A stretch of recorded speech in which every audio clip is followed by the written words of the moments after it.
All right, we are grateful for the opportunity that we've had to interview all the people over the past over the summer, and we are Group 4. This is Jay, Chris, Ty, and Zach. And today, as we go through the presentation, we'll kind of show you this overview on this next slide. And we're going to touch on, Jay's going to start us off and talk about leadership styles. And then Chris is going to touch into organizational change. I'll talk about human capital. And then Zach will kind of lead at your level. He'll talk about that. And then we'll kind of put a nice little bow on it and leave it at that. So Jay, go ahead and kick it off. Sure thing. So the three major takeaways I have, they were sort of by default because they were questions I asked for all the people I interviewed, gave similar answers. So the first question that got me a similar answer was, what do you look for when you hire someone?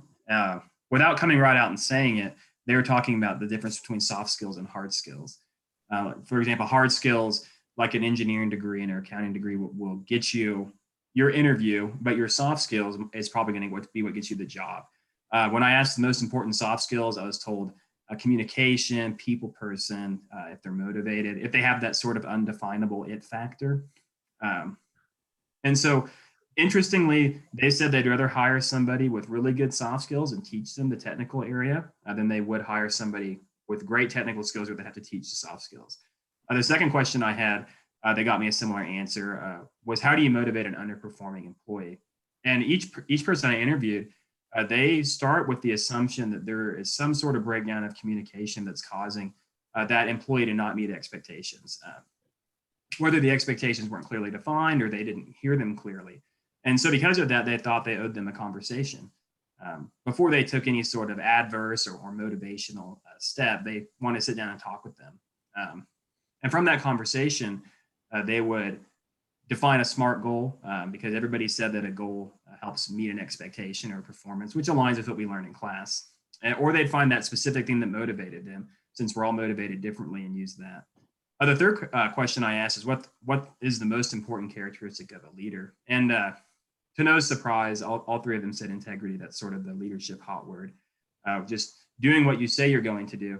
Which is going to lead me to the video. I'd like to show you just a snip of one of my interviews. This is actually my grandfather is Dr. James Winsley. He's an orthopedic surgeon. He has a long list of things he's done here on the left.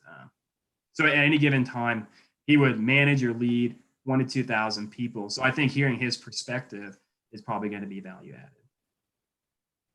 What do you think the most important attribute of a leader is, and why?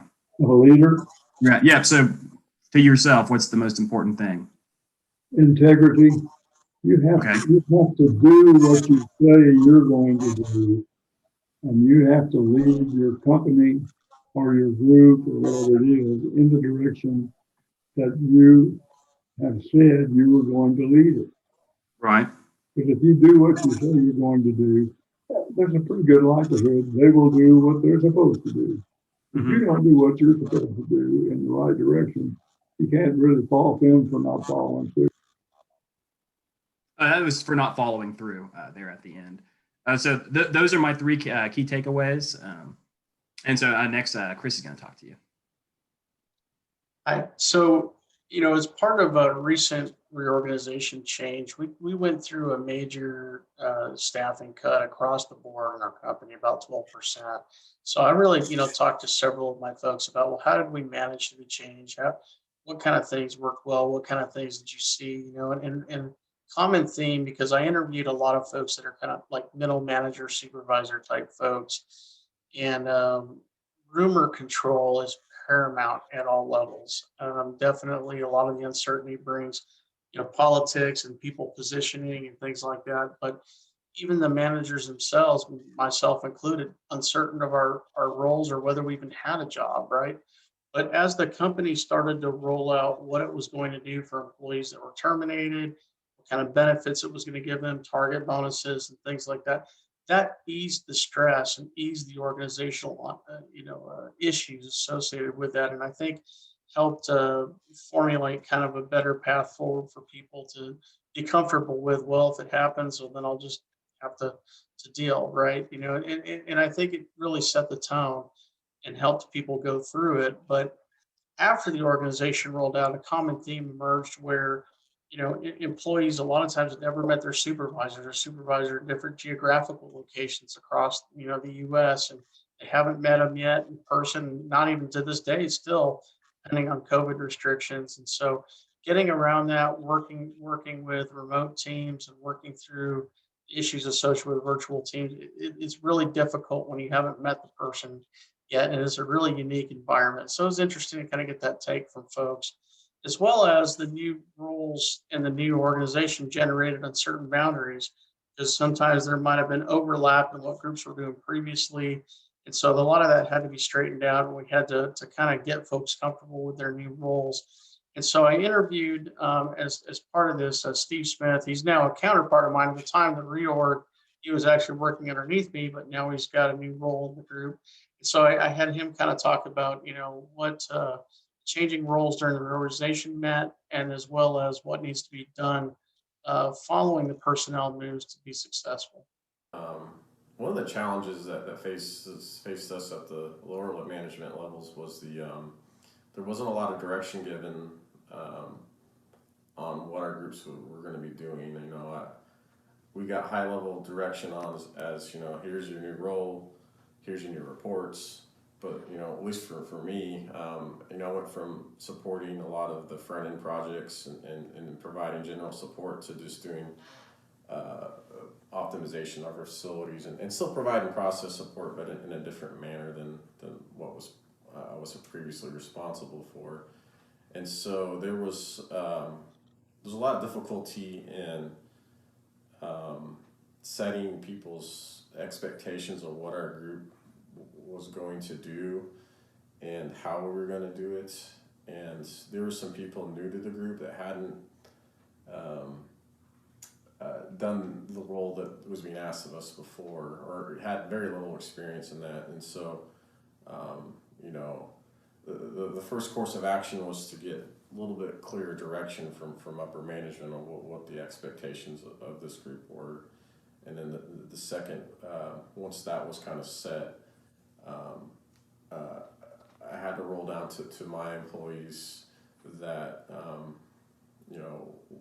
what the expectations were and what I expected them to do. And any gaps in knowledge, we had to have a plan, a plan on how they can develop further to kind of fill those gaps that they might have in their new roles. So. All right. Well, next we have Ty. He's going to talk to us a little bit about human capital. So human capital is something that I've just kind of put a title to as far as my interest. I am a marriage and family therapist, or working on that degree right now. And so I was very curious, and when I was interviewing, I interviewed 2 managers and an individual in learning and development. And in those interviews, I was really looking for understanding of how managers view their employees, or the people that they work with. And I was also curious about what development looks like for a manager working with their employees. And so as they talked, I felt like I did leading questions a little bit, probably too much, but I was very curious about what is it about these people? How do they see these people? And I kept getting answers that were really good about business and how they're trying to help them to perform at their best. And ways that they do that was kind of building their skills, building their competency. But that was really connected to development, is what are they doing at work, which is great because that's how a business operates. It has to have performance to have money to sustain itself. But then I thought it was very interesting because out of all the time that I spent interviewing these individuals, there's only one little gap in this 2-minute clip that I'm going to show that highlights a way that I found interesting of seeing employees as people. And so this clip is from Derek Redfern. He works at Ozark Electric as a VP in customer relations. And so he's going to give us a little snippet of an experience they had during COVID. For COVID, we did check-ins and they had nothing to do with work. You know what I mean? So we had all the way up to me. I was doing it less, but I was checking in as well. Your leads, your supervisors, your manager, and me as the VP were doing check-ins. I think mine was quarterly.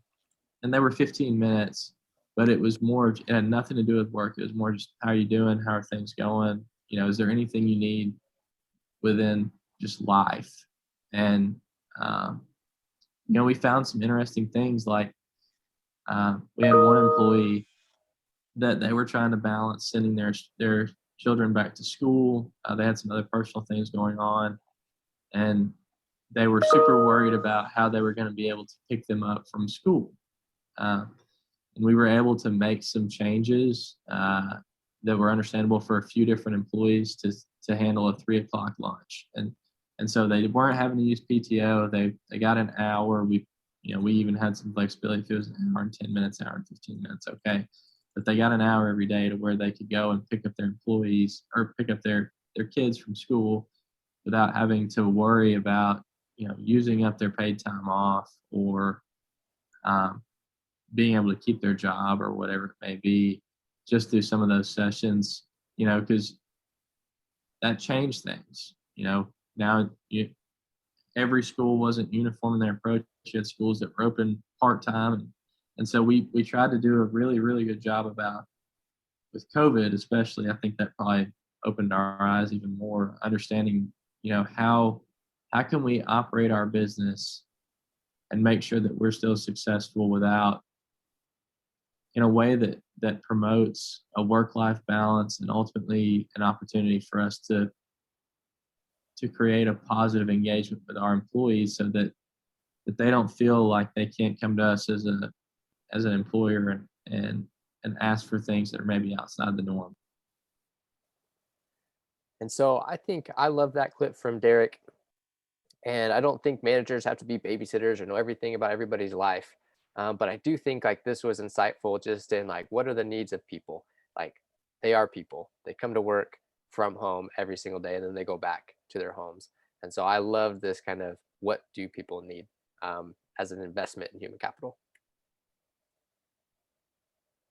And Zach, tossing it to you. Cool. So basically, I'm going to hit on, same as the other guys, a couple of the bullets that I learned from my interviews. From mine, it's a little bit different variety due to my kind of career field and the people I interviewed. But it was amazing that it's the same thing, that many of the civilian interviewees were coming up with the same topics. So a couple of mine, like motivation, what drives a person? This is one that 2 out of my 3 interviewees hit on, that how do you motivate a person? And it's by learning what they need. They're not just an employee. They're not just a widget on the line. Learn their personalities. What makes them tick? What do they like to do on their time off? And you can find ways by getting to know them as a person rather than an employee, and use those to give them a reason to want to improve. For my second bullet down, be smart. It's the same that Jay hit on about giving specific instructions. So especially for underperforming employees, all 3 people that I interviewed found that if you give them unclear instructions, they're not going to know what they need to do, and they're not going to proactively go out and do whatever task is required of them. But if you can give them measurable kind of points, give them a suspense, tell them who they're working with, and when what the deliverables are, you can find that hopefully they meet their objectives. If they don't, then you can go back and have kind of a sit down and see, this is where it was missed, and develop plans for future opportunities for them to help to motivate them, and to get these underperforming employees at least to a, average performance level. You're always going to hope to have the overperformers, but if people are meeting what is required of them, it's not necessarily a bad thing. And then my last key point is lead at your level. That's the one that my video clip will talk about. For my different interviewees, I picked a commander of an entire squadron of almost 200 people. I also picked people that were much smaller and worked with a handful of people in their units. And I liked that because you should lead at your level. Whether you're taking care of 2 people in your office or you're the CEO of a worldwide company, there's leaders everywhere within it. So Lieutenant Colonel Donovan Lasky, he was my commander at my current assignment out here in Japan. So he hits a little bit on it. So if you want to run the video. And lead at your level, which is such a cliche, but is so, it's a cliche because of this. A, there's a whole bunch of people in the military that are in my position or my old position who sit around and tell you to lead at your level, but then do not give you the bandwidth to do that. And by that, I mean give you the freedom of movement to actually lead at your level, right? Yep. Lead at your level when done right, absolutely. But like, look at what Kate was able to do by leading at her level, by giving the leash to get out there. Look at what Rob Frisch has been able to do, even in his small shop and small tenure, right? You get a lot of these folks who, when you actually say, go, fix, solve, do, they do it. And so the clip goes on much longer, and kind of the mention he talks about, did you see what Kate was able to do? That story, it goes towards where the installation commander at my base for 11,000 people, there's an opportunity that a captain, a much junior person, was able to go and lead this big event at this base. And the installation commanders, people asked him, hey, should we have gotten someone higher up to do this? And he said, why not? And they're like, what if it had failed? And he said, well, whether it went good or bad, I'm pretty sure that she learned something from today. And that's what I want to see for my future leaders. So lead at your level from the bottom up, and that sets up the future for success rather than always protecting them from what needs to be done. And then I'll hand it back over to Jay to wrap us up. And so to conclude this, we all felt that we appreciated the assignment that sort of kickstarted us to have these conversations we probably otherwise wouldn't have had with a lot of leaders that we really respect. We noticed that our interviews, people we interviewed, tended to respond similarly. Thinking about that a little bit, that's not very surprising, since we all interviewed people who we thought were great leaders, and great leaders have similar attributes. And then ultimately, we were pleased to see that the answers we got from the leaders in our interviews aligned with a lot of the OB principles that were being taught in class. So all that being said, that wraps up our key takeaways from our interviews.